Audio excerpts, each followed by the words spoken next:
Welcome. Today I'm going to be showing you a Krauss KMD50 that we've been renovating and a conversion kit from DC to AC that we are selling also. At the rear of the machine, we've converted this from DC to AC. We've used a square frame AC motor. It's quite compact. We've made our own adaptation plate to adapt it. It's encoder feedback, force vented fan. It looks like a DC motor, but it's actually an AC. It's quite high torque and very compact. Joe, would you mind showing us a little more about this panel that you've assembled? Yep, okay, sure. So we've tried to build this panel and make it as compact as possible, so it's as light and as small and doesn't take up much floor space. So this is the front of our panel. We have done a basic analog conversion to it. Okay, so now we're going to take a look at the inside of the panel.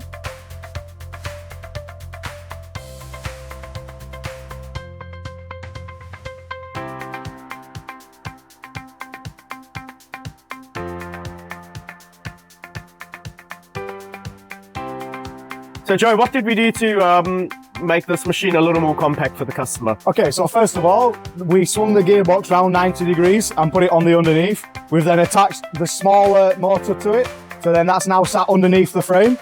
We narrowed the frame for the customer.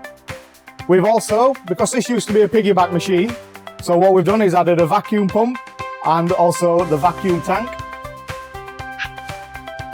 If you're interested in converting your KMD50 to AC motor drives, we can supply you the motor, the adaptation plate, the drive, and we could upload the program for you. So all you'd have to do is install it.